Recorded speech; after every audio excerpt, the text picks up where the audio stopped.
Assalamualaikum warahmatullahi wabarakatuh. Halo teman-teman, saya Alivia Residarama NPM 1904020-833 dari Pendidikan Bahasa dan Sastra Indonesia, Universitas PGRI Kanjuruhan Malang. Di sini saya akan menjelaskan tentang vaksin Sinovac halal dan suci data ilustrasi MI dikutip dari mediaindonesia.com. Ada dua syarat mutlak yang mesti dipenuhi untuk vaksinasi yang dimulai pada 13 Januari. Keduanya menyangkut keamanan vaksin yang menjadi otoritas Badan Pengawas Obat dan Makanan atau BPOM. Fatwa MUI yang kemarin menggelar rapat pleno menetapkan vaksin COVID-19 produksi Sinovac halal dan suci.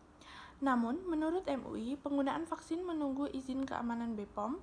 Penetapan halalan vaksin Sinovac dilakukan setelah Komisi Fatwa melakukan kajian mendalam atas laporan hasil audit tim MUI.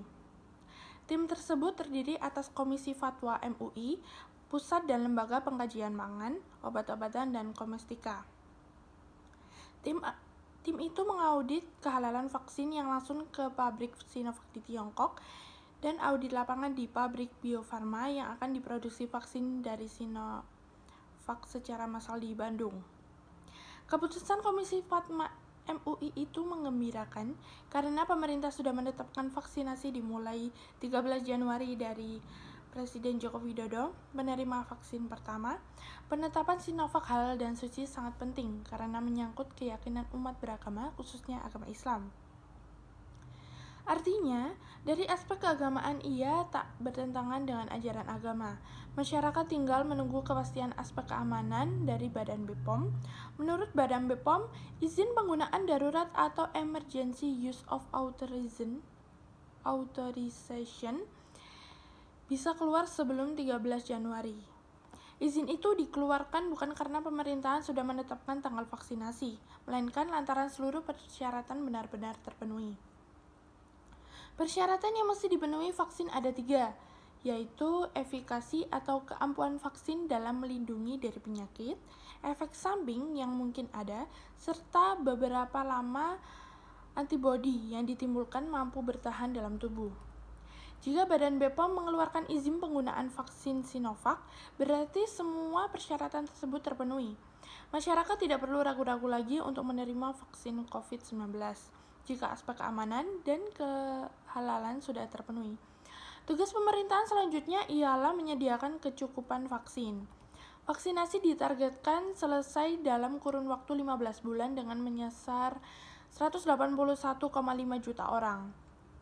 Untuk sementara itu, sebanyak 3 juta dosis vaksin Sinovac menjadi satu-satunya yang tersedia dari total 6 vaksin yang bakal didatangkan ke Indonesia. Vaksin Sinovac itu sudah didistribusikan ke daerah.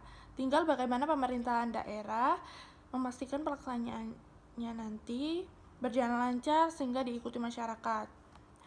Sosialisasikan program ini seterang dan sejelas-jelasnya kepada masyarakat. Selain tenaga kesehatan, keterlibatan tokoh masyarakat dan pemuka agama juga penting. Tidak boleh ada perilaku egois dalam pandemi ini.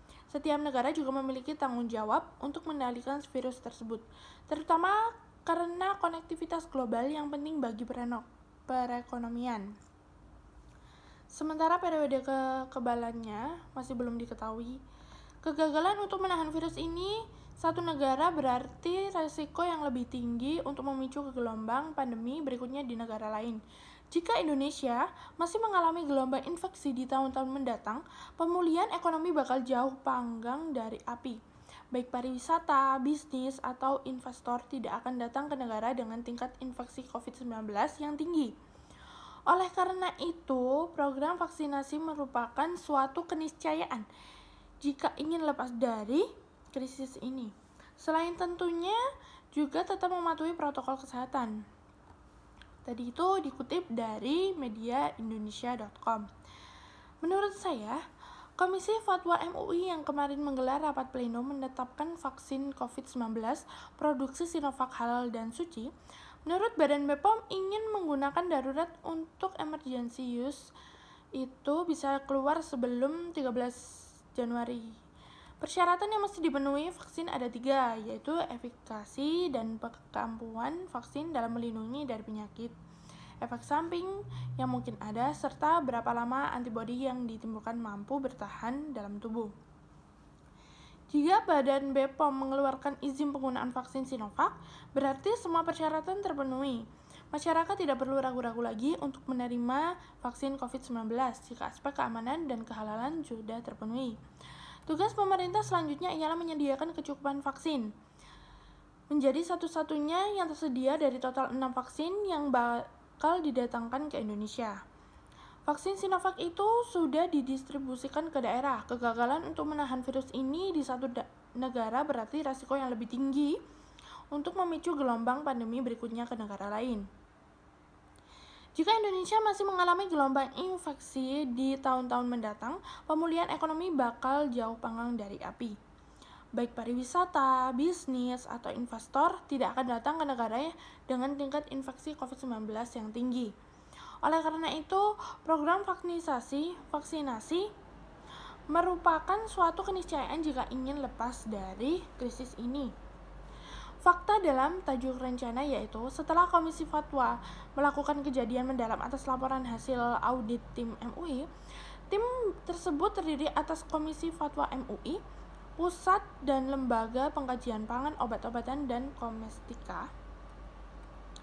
Tim itu mengaudit kehalalan vaksin langsung ke pabrik Sinovac di Tiongkok dan audit lapangan di pabrik Bio Farma yang akan memproduksi vaksin di Bandung.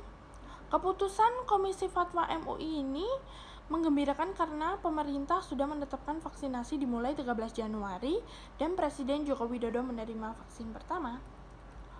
Pokok masalah berada di periode kekebalannya masih belum diketahui. Kegagalan untuk menahan virus ini di satu negara berarti resiko yang lebih tinggi untuk memicu gelombang pandemi berikutnya di negara lain. Jika Indonesia mengalami gelombang infeksi di tahun-tahun mendatang, pemulihan ekonomi bakal jauh panggang dari api. Ya, seperti pariwisata dan investor tidak akan datang negara dengan tingkat infeksi yang tinggi. Solusi pemerintah harus lebih cepat mengedarkan vaksin agar virus pada masyarakat di Indonesia supaya tidak bertambahnya korban jiwa COVID-19. Itu penjelasan dari saya. Terima kasih.